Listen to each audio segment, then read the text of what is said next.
Tatsarvam na samachakshva. Tatsarvam na samachakshva.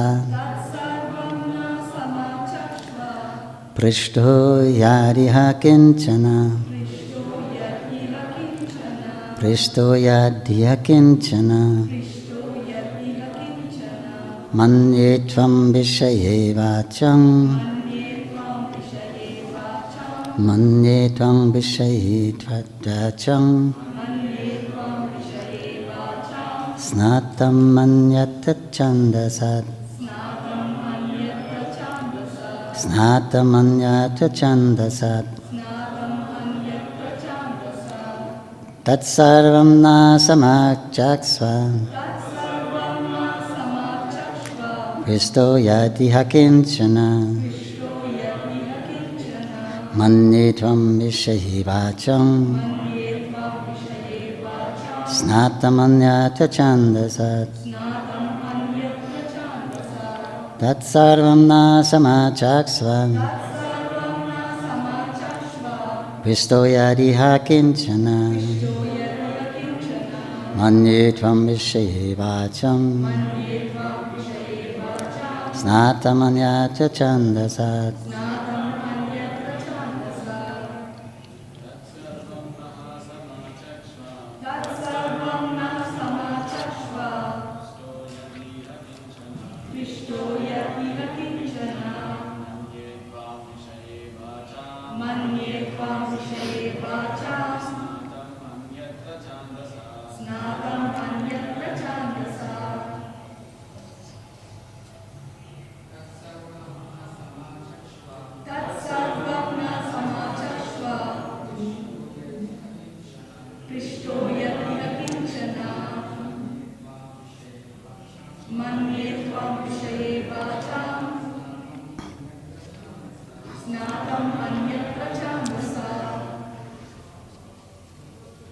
Mataji.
Tat, that, sarvam, all, na, unto us, samachakshva, clearly explain, prishtaha, questioned, yatiha, herein, kinchana, all that, manye, we think, tvam, you, vishaye, in all subjects, vacham, meaning of words, snatam, fully acquainted, anyatra, except, chandasat, portion of the Vedas. Translation, Purport by Bhagavatam says, Bhaktivedanta Swami Prabhupada, founder Acharya of the International Society for Krishna Consciousness. We know that you are expert in the meaning of all subjects, except some portions of the Vedas, and thus you can clearly explain the answers to all the questions we have just put to you. Please repeat. We know that you are expert in the meaning of all subjects, except some portions of the Vedas. And thus you can clearly explain the answers to all the questions we have just put to you. Purport: the difference between the Vedas and the Puranas is like that between the Brahmanas and the Parivrajakacharyas. The Brahmanas are meant to administer some fruitive sacrifices mentioned in the Vedas, but the Parivrajakacharyas, or learned preachers, are meant to disseminate transcendental knowledge to one and all. As such, the Parivrajakacharyas are not always expert in pronouncing the Vedic mantras, which are practiced systematically by accent and meter by the Brahmanas, who are meant for administering Vedic rites. Yet it should not be considered that the Brahmanas are more important than the itinerant preachers. They are one and different simultaneously because they are meant for the same end in different ways. There is no difference also between the Vedic mantras and what is explained in the Puranas and Itihastas. According to Srila Jiva Goswami, it is mentioned in the Madhyandina Shruti that all the Vedas, namely the Sama, Atharva, Rig, Yagya, Puranas, Itihasas, Upanishads, etc., are emanations from the breathing of the Supreme Being. The only difference is that the Vedic mantras are mostly begun with Pranava Omkar, and it requires some training to practice the metric pronunciation of the Vedic mantras. But that does not mean that Srimad Bhagavatam is of less importance than the Vedic mantras. On the contrary, it is the ripened fruit of all Vedas, as stated before. Besides that, the most perfectly liberated soul, Srila Sukadeva Goswami, is absorbed in the studies of the Bhagavatam, although he is already self-realized. Srila Sutta Goswami is following his footsteps, and therefore his position is not less important because he was not expert in chanting Vedic mantras with metric pronunciation, which depends more or less on practice. It depends more on practice than actual realization. Realization is more important than parrot-like chanting. End of purport. Om Jnanantanandasya Jnanangana Slakaya Chakshuramitam Tasmai Sri Gurave Namaha Namo Vishnu Padaya Krishna Prishaya Bhutare Srimati Bhakti Vedanta Swaminitya Namane Namaste Saraswati Devi Gauravani Pacharine Ne Vishesha Shandavari Pasarasatharine Jai Shri Krishna Chaitanya Prabhu Nityananda Sri Advaita Gadadhar Shivasri Gaur Bhaktavinda Hare Krishna Krishna Krishna Hare Hare Hare Rama Rama Hare Hare.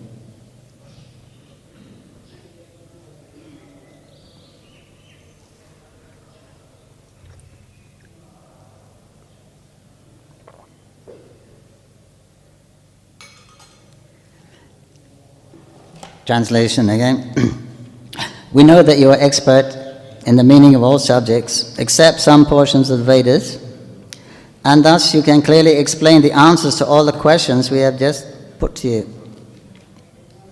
Sananka Goswami is talking to Sutta Goswami. So he's saying, we know that you're expert because Sutta heard from Shukadeva Goswami, who was, as it says here, who was a great self-realized soul.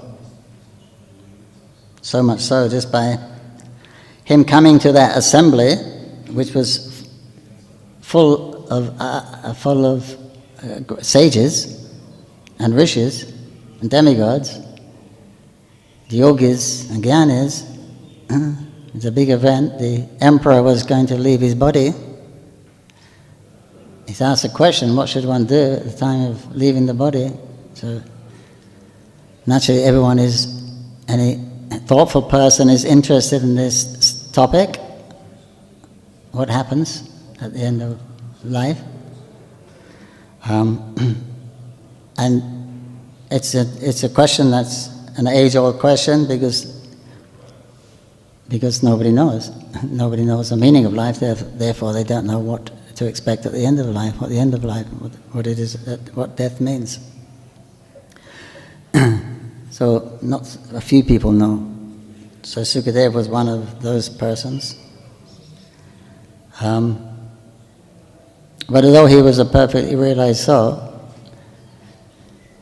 they could see that by physiognomy. Just by seeing him, they could understand he was fit to sit here. Even his guru was there at that assembly. Narada was there.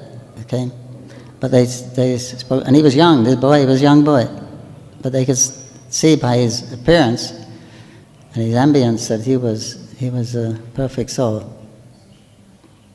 But still, although he was perfect, he had nothing to learn, nothing to achieve. He was still attracted to Bhagavatam.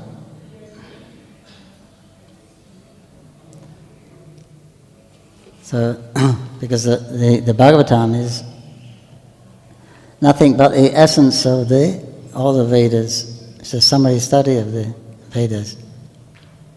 Vedanta Sutra. That's why when the Gaudiya Vaishnavas were challenged or asked, even Mahaprabhu, what is your bhashya? What is your explanation of the Vedanta Sutra? Chaitanya Mahaprabhu and his followers said, we don't need one. Bhagavatam is natural, we don't need to have our own separate one. Bhagavatam is a natural commentary on the Vedanta Sutra. And that was, that's a fact. So the Bhagavatam it starts from the transcendental platform. It starts from the platform of liberation, where the Vedas are mainly talking about Dharma, Artha, Kama, and Moksha. So after Moksha, what do you do? So nobody asks this question either. They think, Moksha, liberation, Kevalam, free from the material modes of nature. But then what do you do? You can't be nothing. You can't do nothing. Right? You have to do something. So that question's rarely asked either, because it's such a great thing to get out of the material world, to get out of Maya. It's such a difficult thing. It's such a great thing that they think once you're out of Maya, that's it. But it's not. You're just out of the material coverings, the universe. But now what do you do? So it's the same as anything we do. Anything we do, endeavor we do, it's a struggle in the material world. To achieve something, there's always a struggle. We have to battle through time and space. These are our main opponents. It's difficult. And when we achieve something, then we think we're successful. So that on a bigger scale, when the more broad-minded people are thinking about liberation from the material world altogether, it's such a great thing that the question of what do you do next doesn't come up, because it's such an endeavor just to get to that space. So Bhagavatam is going to teach only the topics related to transcendence, or spiritual topics, specifically the pastimes and the descriptions of Krishna. That's Bhagavatam starts like that. So it's considered the spotless Purana, Amala Purana, pure Purana. So, whereas the Vedas, they will describe all kinds of activities and all kinds of rules and regulations, how to keep yourself basically out of the modes of passion and ignorance. That's what the rules are for. Which means liberated from the modes of passion and ignorance. So that's what the the Vedas are for, and it's telling you how to live your life, how to satisfy your senses, develop economically, so you live a comfortable life, and at the end you can go for the liberation. So that's the subject matter: Dharma, Artha, Kama, and Moksha. So mainly it's talking about the fruitive activities, because everyone wants to get something. Everyone's in the material world. Everyone is in need. So we're thinking on the material platform: if I get this need fulfilled, then I'll be satisfied. If I get that one fulfilled, of course it doesn't work, as we know. For a little while it works, but then it goes away again. So there's a constant endeavor, because there's a constant need, a constant lacking there. But to try to fulfill that need materially, that constitutes Maya. That is a material existence. So then in the transcendental scriptures like Bhagavatam, it's telling you, don't worry about those things. Your happiness and distress is going to come anyway, according to karma. Nothing you can do about it. So don't waste your time trying to get what you don't deserve, or get rid of what is going to come to you anyway. So you're wasting all that time you could be utilizing properly. You can be performing service in that time. So, because people are not so much interested in transcendence, they're more interested in enjoyment, because happiness is the goal of life. Let's face it, we're all looking for happiness. And so if we think that we can enjoy we need stuff, facility to enjoy, then we'll go that way. So then the Vedas tell you how to do it, how to get your desires fulfilled in a way that you won't be so entangled. It means lead a very pious life. From Dharma comes Artha. It's not by hard work, it's by Dharma. You get facility. With that facility, then karma, you can enjoy it. So that's what the Vedas mainly talk about. Krishna says in the Bhagavad Gita. They're mainly talking about these three modes of material nature, how to live in the three modes of material nature comfortably. But the actual real point is how to get out of the modes of nature. But who's interested? Let's face it, there's a handful of people on the planet who are actually interested, relatively speaking. Out of 8 billion people, who's interested in getting out of the planet? Understanding finding the real purpose of life. Really, literally, hardly anyone in Kali Yuga. So all those different mantras we're chanting, and you have to, when you perform these Vedic rituals, there's a lot of rules there. It's not. There are specific times. There are better times in the day, then you should do these things. So you should look on the almanac and find the best part of the day, which will be most fruitful to do that particular thing in. Then there's other factors like cleanliness and the proper pronunciation of the mantras. So there are meters, different meters for the mantras. I mean, the different Vedas, they have different meters also. So, in the north you hear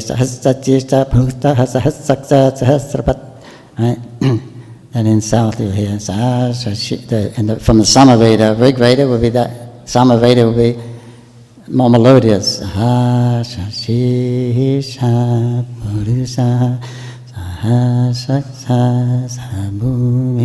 Like this. So, but they all have the similar mantras, but they're different meters, and you have to follow them. So when they're performing a big yajna, they have a referee, brahmana, a referee, pandit, who knows all the mantras. So when they're chanting, if someone says a mantra wrong, then he stops, say it again, it's the wrong one. Because if you don't chant the mantra exactly as it should be, then you don't get such a good result. So as perfectly as you perform these things, you observe all these rules, and to that degree you get the great result. But for devotees and the transcendentalists, they're not looking for a material result. Their objective is to please Krishna, because they know that's the actual natural function of the living entity. So then those rules don't become so important. It's more because there's for the smartas, for the Vedic Brahmanas, then the rules are all important. The rules are everything that you follow. But for the devotees, pleasing Krishna is all important. So if the rule that is not suitable, is not conducive to serve, then they'll leave it and do something that is. Of course, the principles won't really be broken by surrendering to Krishna, but so therefore the Vaishnava is sometimes criticized by the smarta Brahmanas. Why are you doing like this? Why are you doing like that? Why are you not doing like this? This is Vedas.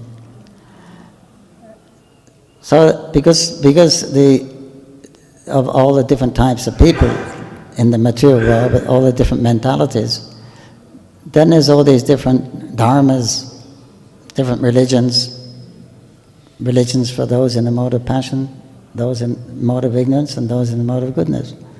The 18 Puranas, six for each mode, and each one is stressing, or emphasizing one particular way to progress, particular deities to worship.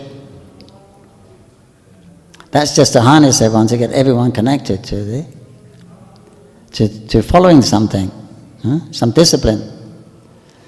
Because as soon as you follow discipline, you have to accept you're a servant. Nobody likes to accept. Everyone wants to be master. So as soon as you accept some discipline, then you have to accept you're a servant. There's something greater above you. I'm not the greatest. I'm not completely independent. There's someone there. And of course, that Krishna is a compiler of the Vedas. So indirectly, they're surrendering to Krishna. As Krishna says in the Bhagavad Gita, there's worship the demigods. Actually, they're worshipping me, because the demigods are my agents. They're my parts and parcels. They're my limbs. They're executing my order. So they're worshipping me, but indirectly. They don't have sufficient knowledge or intelligence. So for less intelligent people, Krishna says there's different scriptures. But those who are intelligent, they'll take to the Bhakti Shastras. And Bhagavatam, it says those who are most intelligent, they'll take to the Sankirtan movement of Chaitanya Mahaprabhu. Haribol, all the intelligent people. But that's just a mercy that we didn't have to wait to go through all these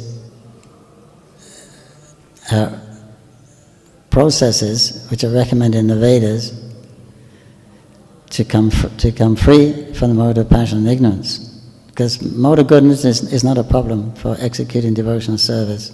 It's a recommended platform.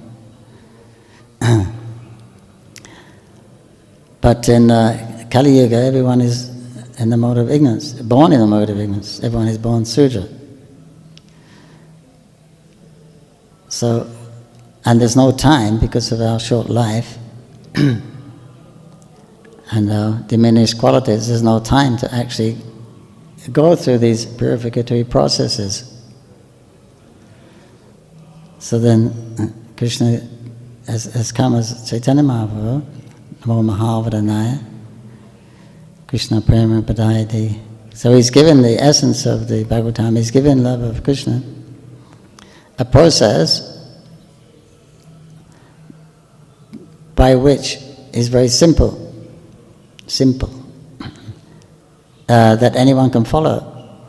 Otherwise, if you have to be qualified, then there will be no candidates.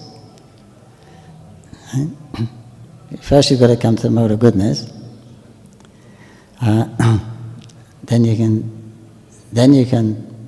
chant the Gayatri mantra,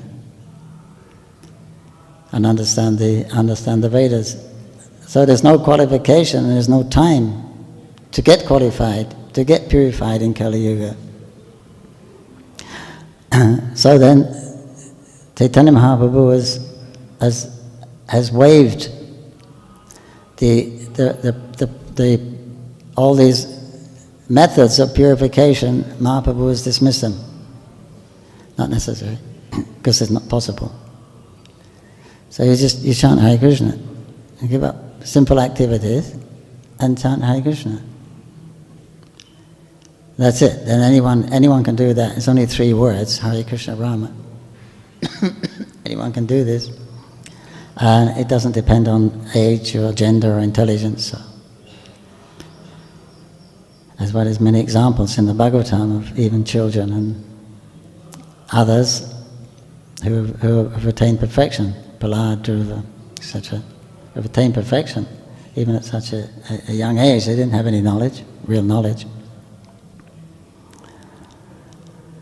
So that's transcendental, that's the Bhagavatam, and then Mahaprabhu is the essence of all the Vedic learning. But his statement, Jiva Swarupa Nitya Krishna Das, that the soul is the eternal servant of Krishna. Prabhupada said, if you understand that, you understand God is great, I am very small, I am his servant. He said, that is self-realization. Now you act like that. Don't try to take the great's position. Don't try to make yourself the center. Try to make Krishna the center. Then that's perfected. That's perfect activity, or perfect consciousness, perfect mentality. When we're doing that, that's Krishna consciousness. Trying to make Krishna the center instead of oneself the center, because everyone likes to be in the center. Everyone likes to be appreciated, because it's like being God. That is our horrible secret desire, envious of God. Let Krishna be God, please. That's his position. And we couldn't do it anyway, right? Even if you could be God, what would you do? We'd probably make a big mess of everything.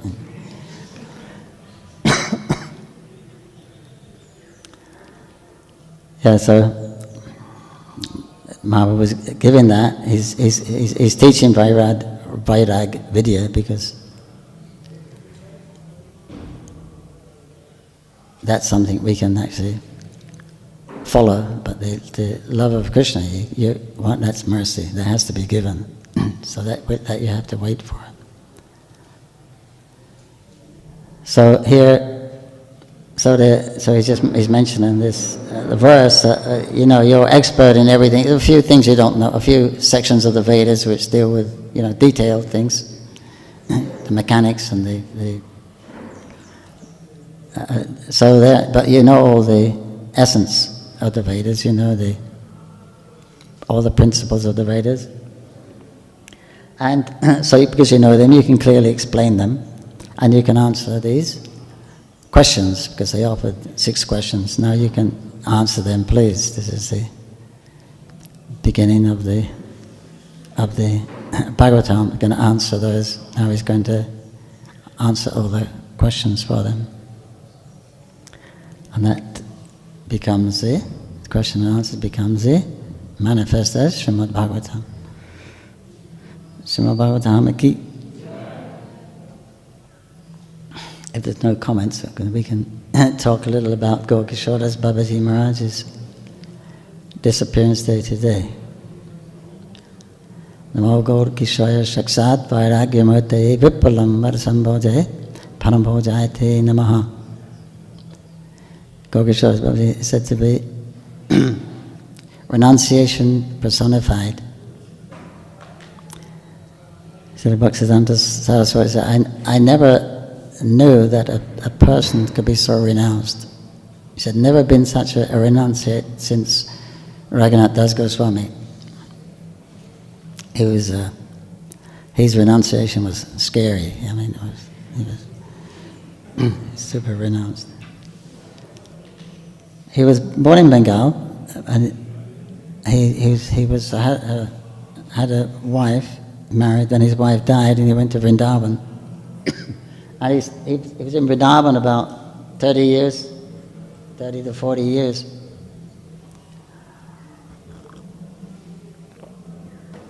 And he was quite famous there. When Bhaktivinoda Thakur established the Yog Pit in the birthplace of Mahaprabhu, then he came here, and he was initiated by a Bhagavat Das. It was a disciple of Jagannath Das Babaji. So Jagannath was his Param Guru, so he told him to stay in Mayapur, never leave Navadvip. So he lived here for the rest of his life.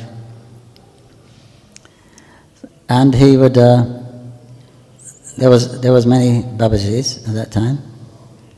He was associated with Bhaktivinoda Thakur and a few others, great souls. He would accept no dwelling place, permanent dwelling place. He lived for some time under the, they put on the country boat, they put that bamboo and some plastic so they can keep the sun. He lived under that, one of those on the side of the Jalangi for a long time. He would eat mud sweets and drink the Ganges water. He would take his cloth from the burning ghat. When they bring the body, they have the cloth, and they throw that cloth, and they burn the body. So that cloth, he would wash it and wear.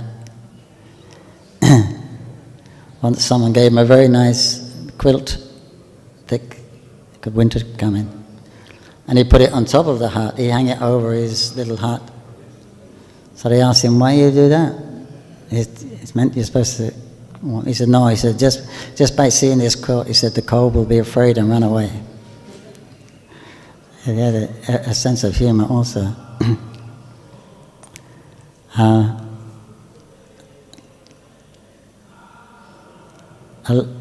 A lot of... because he was famous, he was very powerful. And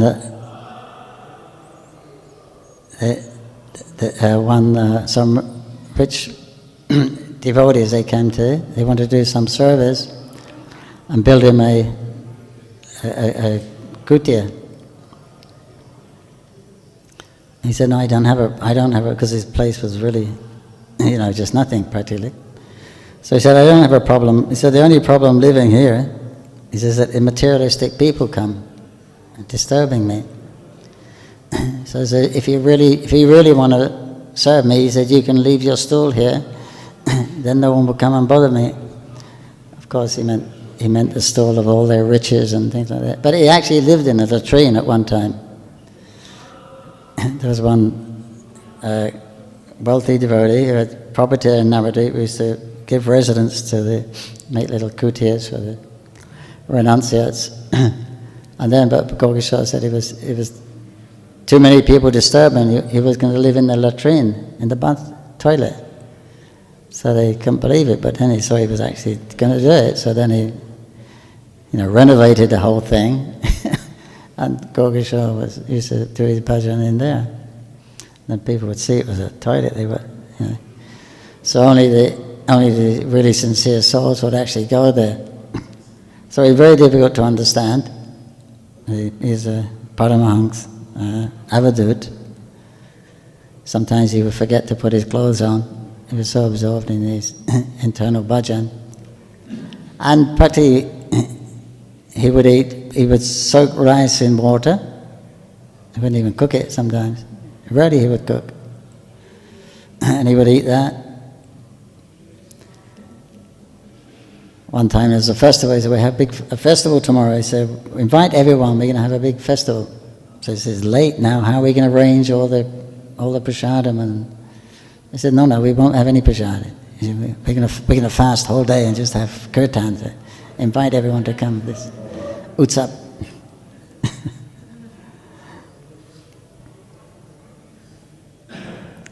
So he would act differently for different people according to his mercy.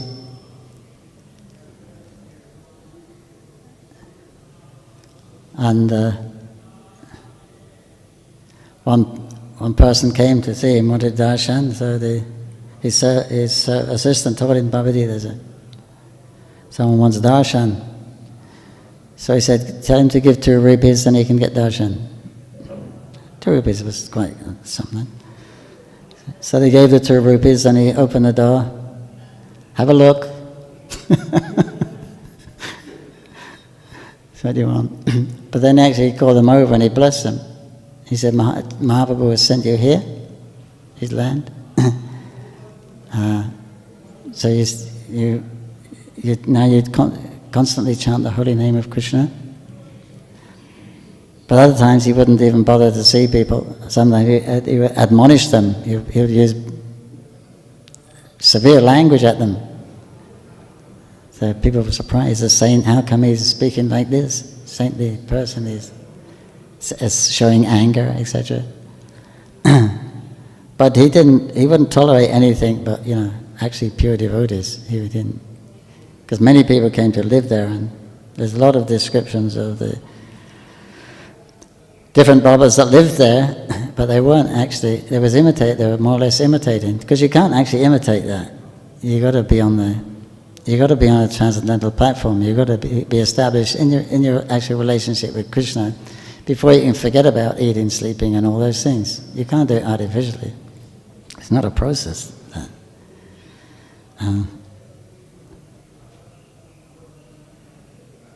So another big Zamadar came and said, Babaji, we're having a big program. Many influential people come, and you come, we want you to be the guest speaker there. He said, why do you want to take me away from Navadvip?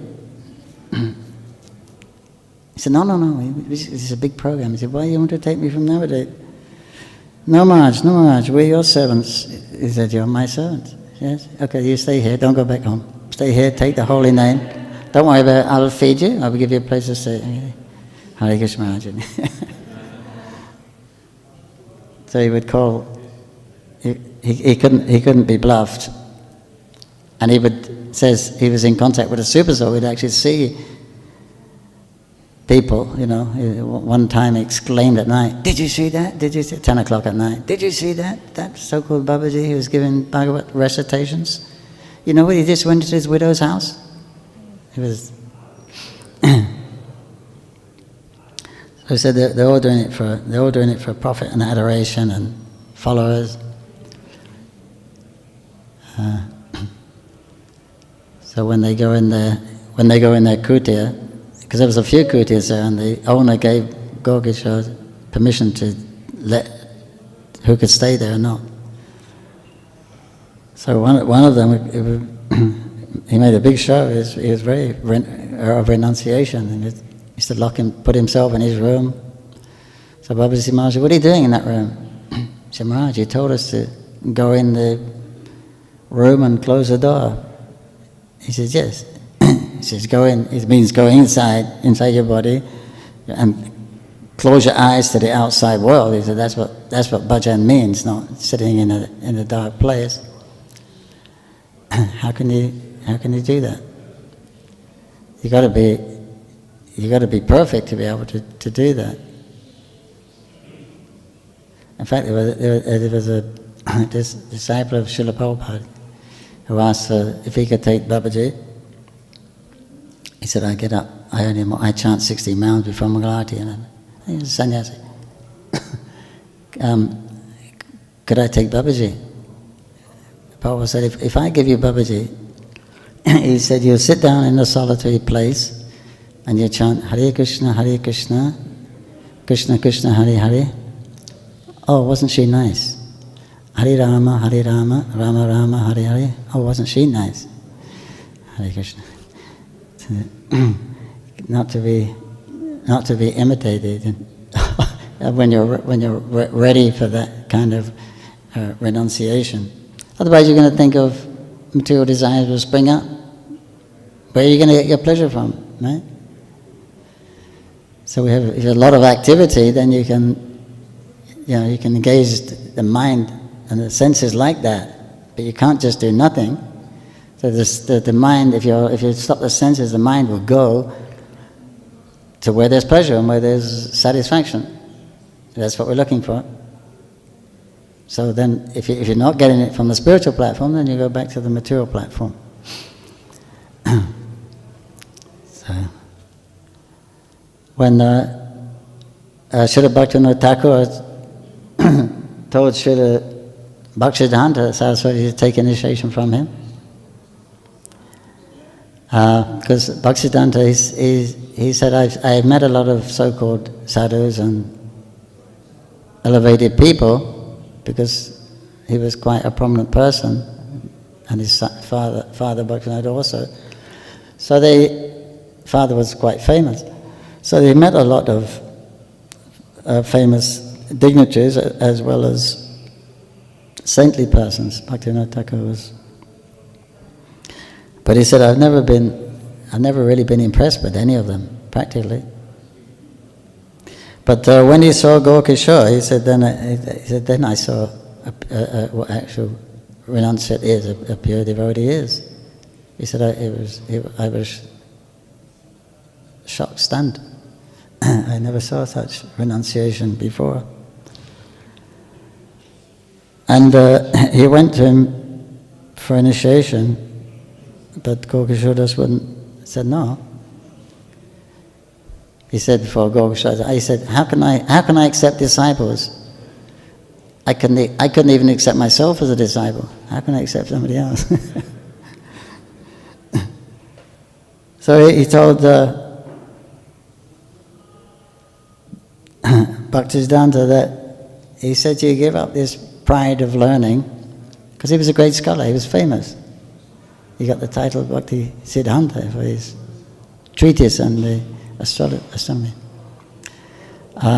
He was such a learned scholar. He was a fiery debater. Nobody could stand in front of Bhaktisiddhanta. He's called the Shimha Guru. So he said, give up this and he was very pure. He's a Naistika brahmachari. So Gaurkishore, give up this pride of learning and your purity, attachment to this knowledge and purity. He said, then I understand it was an attachment. Of course, that's his humility. He was saying that it was pride, because he was like undefeatable in debate, spiritual debate, and his character was immaculate. And so that kind of jolted him. And he said, I thought this person has a very big ego, false ego, or he's completely transcendental. So then he understood that he was, by his association, he's actually completely transcendental. And he didn't have any other disciples. So Bhaktisiddhanta tried, but he always said no.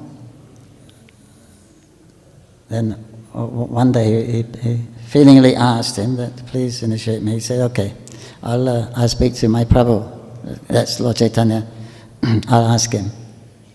If he gives me the word, then I will give you initiation. So the next day he came hurriedly back. Bhagavati Maharaj, what did Mahaprabhu say? He said, I forgot to ask him. You can come tomorrow. So like this, then Bhaktisiddhanta was but he was determined. He said,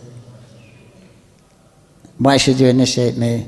He said, I'm a great moralist, I am a great scholar, and you worship a great debauchee and a thief. He's your worshipful Lord.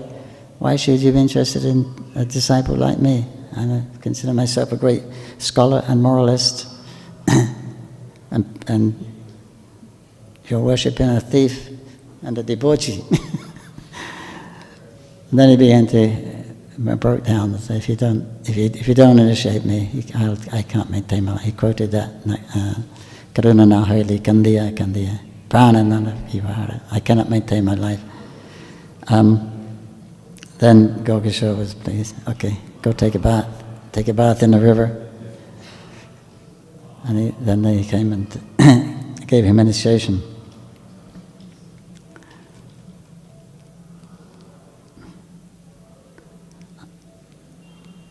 Also, on the disappearance of Gorkishodas, that was on this particular day, then there was a big argument about who will take the samadhi of Gorkisha. And it was quite heated, because from materialistic reasons, if you had the Gorkishodas was famous. So if you had the samadhi there, a lot of people would come to see, and there would be a lot of pranami. That was the materialistic consciousness of some of them, apparently. So there was quite a little storm brewing. So the inspector of police also went there to make sure nothing got out of hand. Then the Bhaktisiddhanta heard that. He came over, and he's wearing a green chadar, someone said, usually white. Green means the color of separation. So he came there, and the Babaji said, "How can you?" So he demanded, "I'm the only disciple. I should take the body and make samadhi." So he said, "How can you do? You're not in a renounced order. You're still." He wasn't sannyas then. You're not in a renounced order. How can you take this renounced person? He said, "No, I'm not in a renounced order." He said, "But still," he said, I am his sincere disciple." He said, "And I follow strictly." He said, he said, "But if anyone here is of the purest nature and character, if anyone hasn't had illicit connection with women within the last 1 year, or the last 6 months, or the last 3 months, they can come and take this body. In the last 3 weeks, in the last 3 days," gradually the Babaji then went away. And the officer said, "How will you know if they're telling the truth?" He said, "I will accept what they say." He said, "But if they're not pure," he said, "they will be destroyed." Police officers, I was surprised. So surprised to hear that. Because another thing they wanted to do, Gorkishoda says, if there's no place for my samadhi, you let the Navadvip cleaners, the Bhangas, you let them drag my body through the streets and then throw it in the Ganga. So some people said, "This is Babaji Maharaj's last request, we have to fulfill it." You fools. He said, out of his humility he is saying that. He's fit to be carried on our heads. We should carry him on our heads in procession. So so then they had the samadhi there in Navadvip, and it was part where the Ganges used to flow that way one time. The samadhi was there for some time, but in due course of time, the Ganges again came back and was taking all that land away. So then the Bhaktisiddhanta Saraswati, they went, and his disciples went there, and they took the whole samadhi complete, because it was falling into the Ganges, the mud, so they cut it out and took the whole samadhi to here, to the Chaitanya Mat, next to Radhakund, where it is now. And he said Babaji Maharaj didn't want to stay there with those Babajis. He said they'll perform illicit activities. He said he was disappointed, so he wanted to come. He wanted to get away from that place, so we brought him here to his eternal place of bhajan on the side of Radhakund.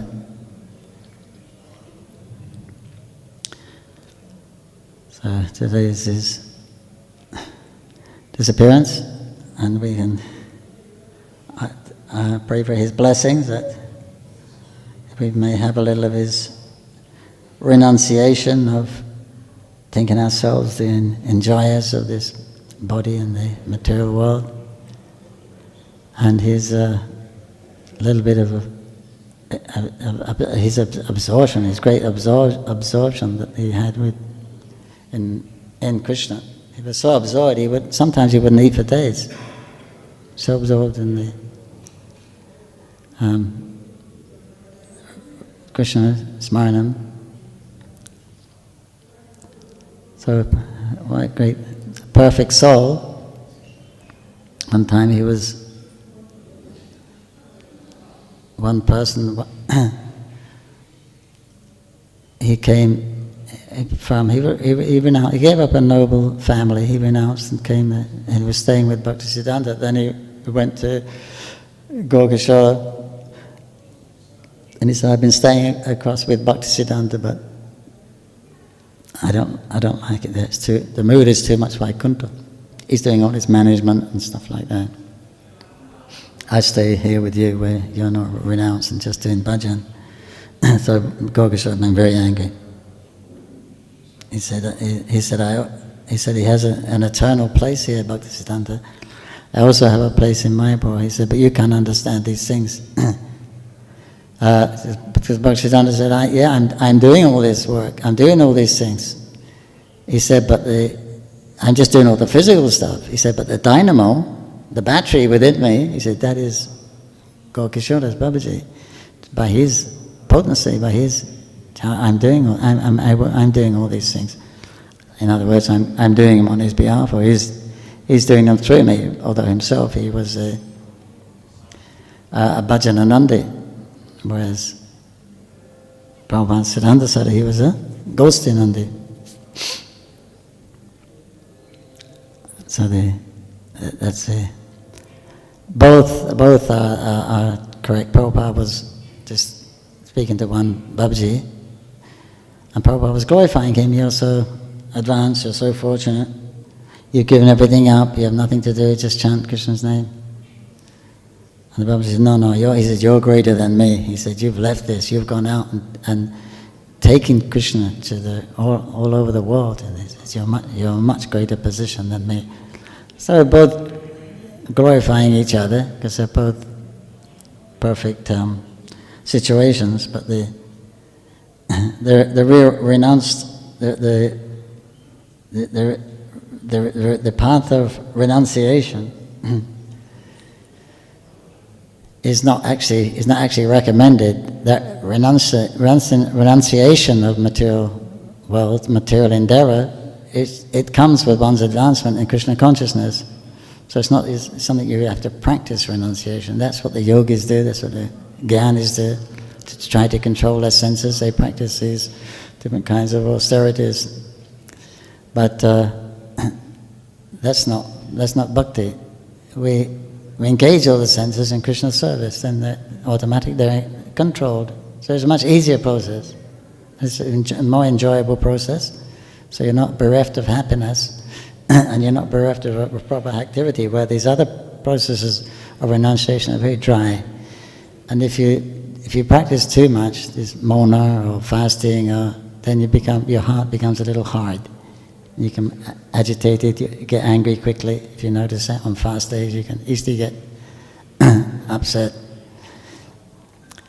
So they can't be imitated, these perfect souls. So when Sukadeva Goswami came, although he was a boy, right? How old was he? 16, 18? I don't know how old he was. He was a very young man. And there was elderly sages experienced with wisdom, but they saw he was actually completely renounced. He was disinterested in the material world. So they immediately understood, you're fit to speak. So these wonderful characters we're hearing about, such exalted souls, the greatest people that have ever existed.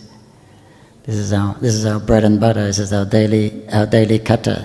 We're hearing these of these great personalities, and the Supreme Personality of Godhead directly himself, and then the more recent saints like Gokishore and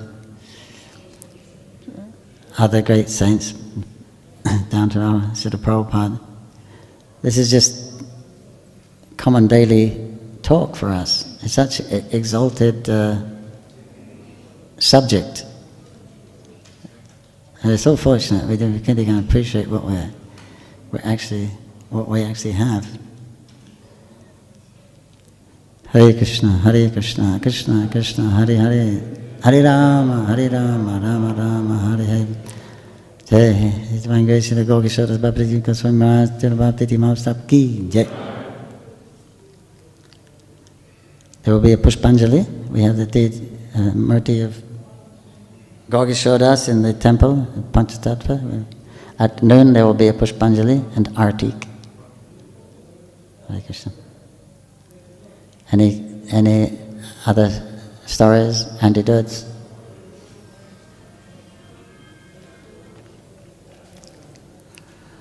Janmashtami, then Guru.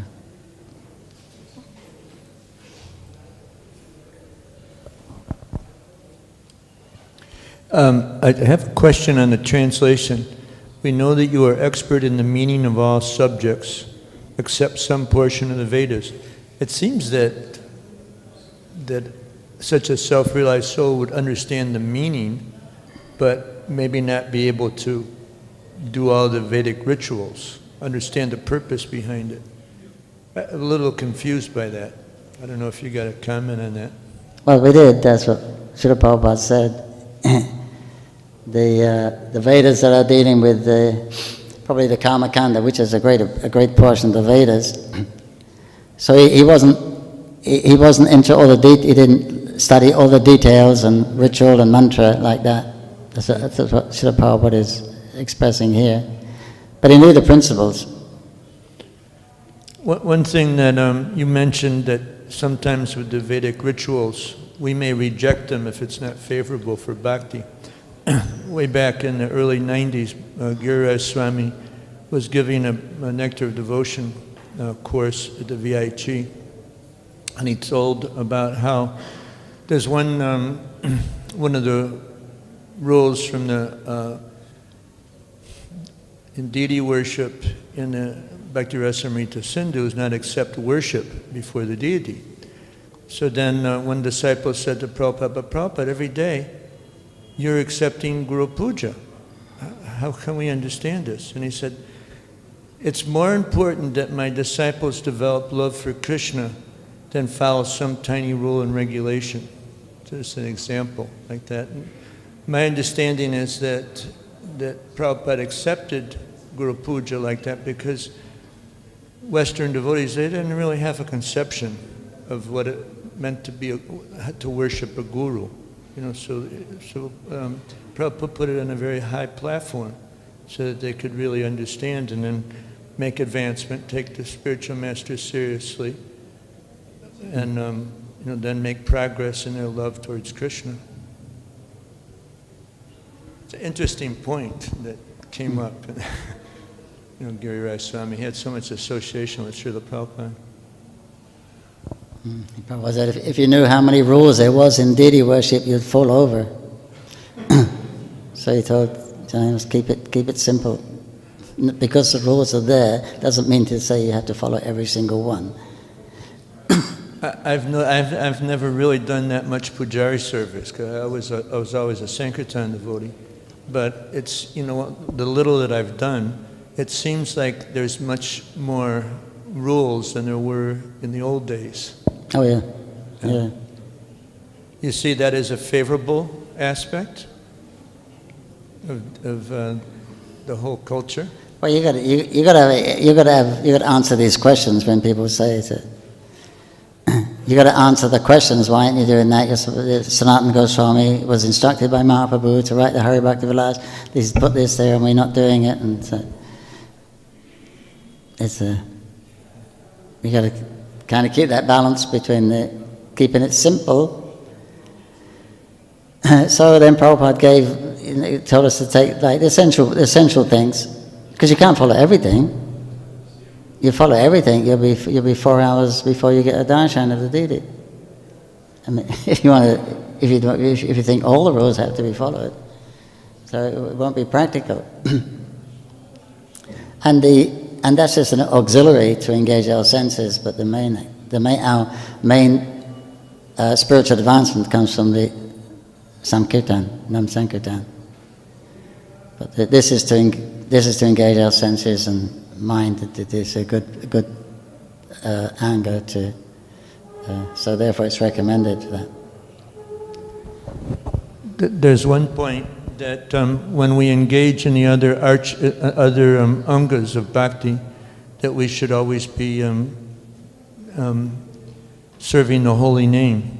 Is that something that, like a pujari, when he's dressing, is he like chanting in his mind, or is that something that's strictly followed?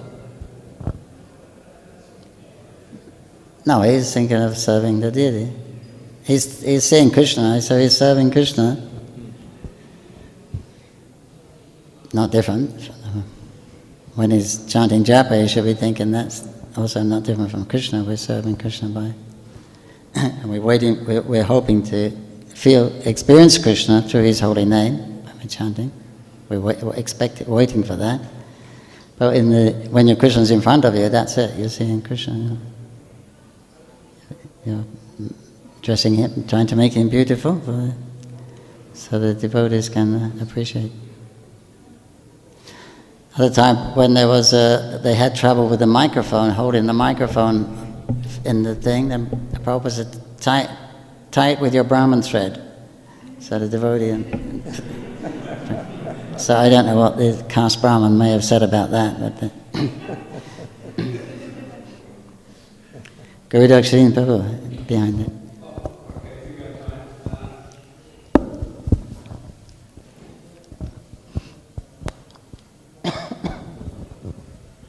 Hare Krishna, thank you. Very nice class. Over in Bhaktivinoda Thakur's house area is a, I don't know whether it's a samadhi, it's a remembrance spot of Gurudas Babaji. That is like a Pushpa Samadhi or something that he set up there, or what's the arrangement there with Bhaktivinoda Thakur and that's a bhajan kutir. Because he spent a lot of time, quite a bit of time in that place, in Bhaktivinoda's house, and he would sleep there sometimes, around. So I guess that was a spot. Sometimes we sleep under a tree. Yeah. So the bhajan kutir. It's under the huge banyan tree there, and the wall probably wouldn't like it was, and so yeah, that makes a lot of sense. Bhajan kutir. Yeah. Thank you. Jai Sri Bhakti ki jai, Sri Prabhupada ki jai, Bhaktivinoda ki jai.